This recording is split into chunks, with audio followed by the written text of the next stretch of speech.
5 seconds. Comments. மாண்புமிகு பேரவை தலைவர் அவர்களே, வேளாண்மைக்கென்று அமைந்திருந்த துறையை வேளாண்மை உழவர் நலத்துறை என்று பெயர் மாற்றம் செய்து வேளாண் பெருமக்களை எல்லாம் பெருமிதம் கொள்ள வைத்த மாண்புமிகு முதலமைச்சர் அவர்களுக்கு தமிழகத்தின் முதல் வேளாண் நிதிநிலை அறிக்கையை பணிவுடன் அளித்து என் பணியை தொடர்கிறேன். இன்று மனித நாகரீகம் பன்மடங்கு உயர்ந்தாலும் உணவின்றி உயிர் வாழ இயலாது என்பதில் யாருக்கும் மாற்று கருத்து இருக்காது. பெருகி வரும் மக்கட்தொகைக்கு உணவளிக்கும் வகையில் மண்ணை மாற்றி காட்டும் மகத்துவம் பெற்றவர்கள் உழவர் பெருமக்கள் என்றால் அது மிகையாகாது. அவர்களை உயர்த்தி அழகு பார்க்கும் அரும் பெரும் நோக்கத்தோடு இந்த வேளாண்மை நிதிநிலை அறிக்கை இன்று இப்பேரவை முன்பு வைக்கப்படுகிறது என்பதை தெரிவித்துக் கொள்கிறேன். வேளாண்மைக்கென்று தனியே நிதிநிலை அறிக்கை தாக்கல் செய்ய பல மாவட்டங்களுக்கு சென்று உழவர் பெருமக்களை அழைத்து அவர்களிடம் ஆலோசனைகள் நிகழ்த்தப்பட்டன. உணவு தன்னிறைவை தமிழகம் ஓரளவு எட்டி விட்டது என்பதை நமது உற்பத்தி திறனை வைத்து உறுதி செய்ய இயலும்.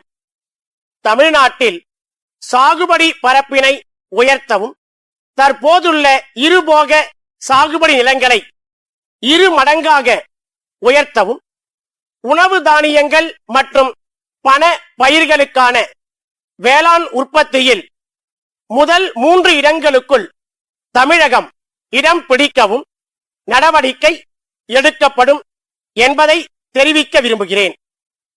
வேளாண்மையில் ஒட்டுமொத்த வளர்ச்சியையும் ஒருங்கிணைந்த வளர்ச்சியையும் அடையும் பொருட்டு இத்துறை பல்வேறு திட்டங்களை செயல்படுத்தவிருக்கிறது என்பதனை தெரிவித்துக் கொள்ள விரும்புகிறேன்.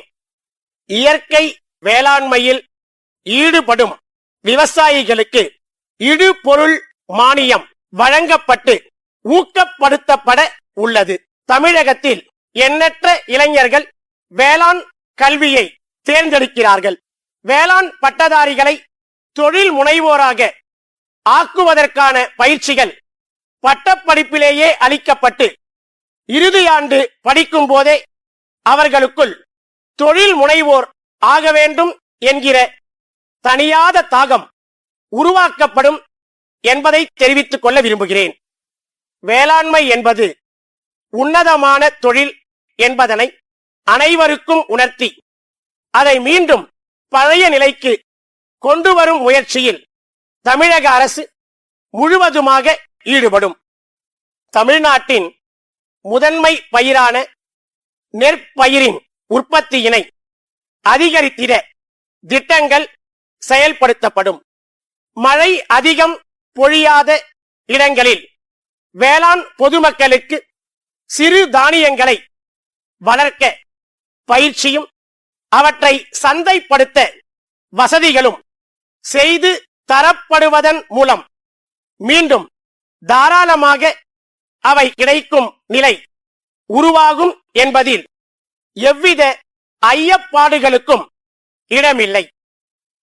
அறுவடை காலங்களில் விளைபொருட்களின் விலை வீழ்ச்சியிலிருந்து விவசாயிகளை பாதுகாக்கும் பொருட்டு ஒழுங்குமுறை விற்பனை கூடங்கள் மூலம் விவசாயிகளிடமிருந்து நேரடியாக குறைந்தபட்ச ஆதரவு விலையில் கொள்முதல் செய்ய நடவடிக்கை எடுக்கப்படும் என்பதை தெரிவித்துக் கொண்டு நல்வாய்ப்பிற்கு மீண்டும் ஒரு முறை எனது மனமார்ந்த நன்றியை தெரிவித்து எனது உரையை நிறைவு செய்கிறேன்.